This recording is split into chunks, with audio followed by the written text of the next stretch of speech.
What's up, YouTube? Omar here, and it is just about 8 o'clock Eastern Time right now. I think it's 7:55 or something like that. And tonight is the official start of the 2013 MLB playoffs. Now, some would say that it pretty much started last night in the game 163 playoff, if you will, for the second wild card spot between the Rays and the Rangers. And once again, in a one-game playoff in Texas, the Rangers lose. I think Ron Washington's job as the Texas Rangers manager could be in a lot of jeopardy and a lot of question, especially after these last two losses in late in the season. So, tonight, as I said, the NL wildcard game. Tomorrow night, the AL wildcard game. So who, you ask, is going to win? Well, I am bringing up the pitching matchups right now. And once I get them up, hold on just a second.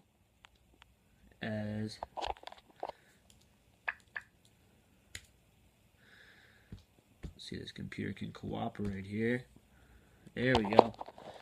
So, tonight is the Pittsburgh Pirates taking on the Cincinnati Reds. Now, the background for this is pretty simple.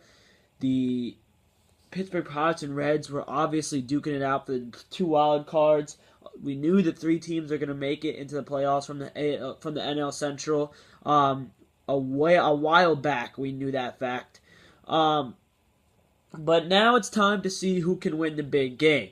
Of course, last weekend, the Pirates swept three from the Reds, and that's huge to think about.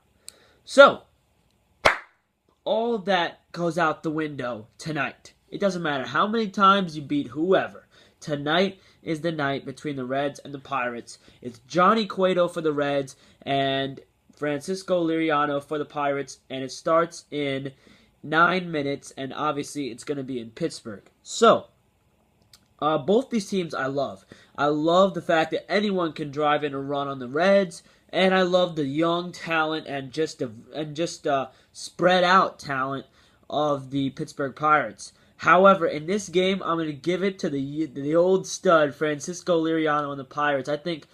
There's no way to tell how charged and how lively the stadium will be. I believe it's their first home playoff game in over 20 years, their first playoff game in at least 20 years, their first winning season in 20 years. Of course, most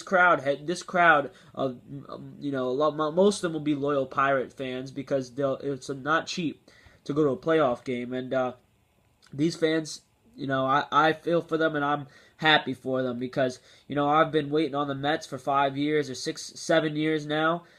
These fans have been waiting so long through year after year after year of futility from the Pirates, and now they finally get to attend a playoff game, and not only is it a playoff game, it's a huge one-game playoff game. I think the crowd wills the Pirates to victory tonight.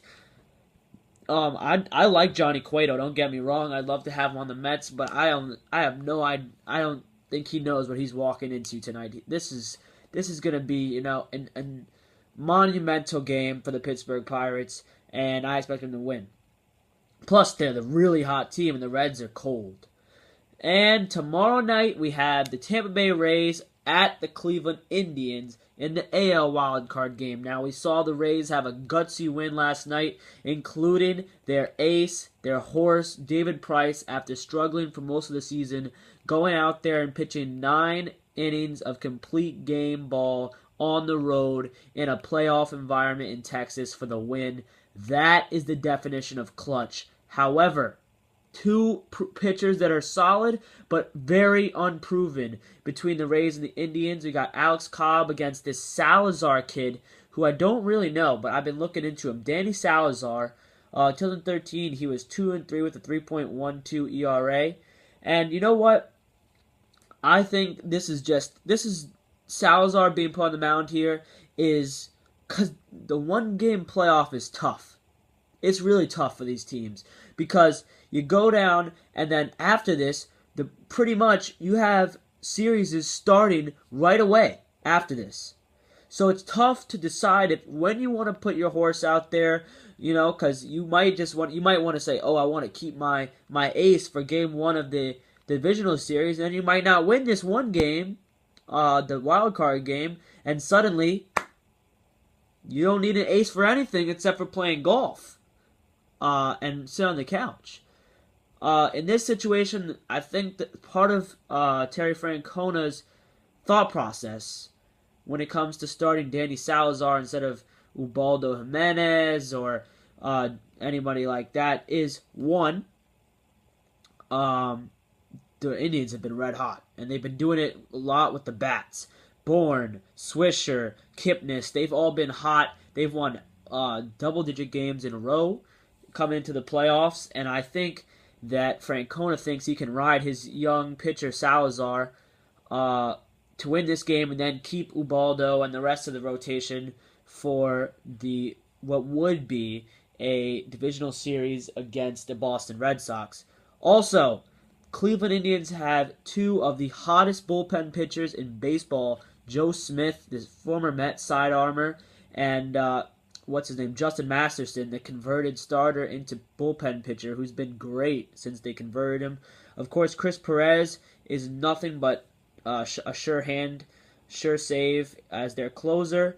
But I have to go with the Indians in this one. I love how the way that Evan Longoria of the Rays plays in these type of games, these big one-game playoff games, if you will, dating back to that famous Game 162 home run to send them to the playoffs a couple years ago. But I like the Indians in this one. So let me just recap. I got the Pirates crowd to will them to a victory tonight over the Reds and move them into the divisional series against the Cardinals. And I like the Indians to beat Tampa after Tampa played just last night and move on to face the Red Sox in the divisional series. So I have both home teams winning tonight. I will come back at you guys with a video. Then my next baseball video for the playoffs will be Thursday, and that will be my wild card round wrap up and divisional series preview and picks. That's it for my videos. If you like hockey, come back to my channel later tonight. I'm going to be posting a 2013 New York Islanders season preview. Their season gets underway on Friday, and we've already set our roster. Have a good night. Make videos. TTC, I'll be coming out with a hate week probably tomorrow. And that's it.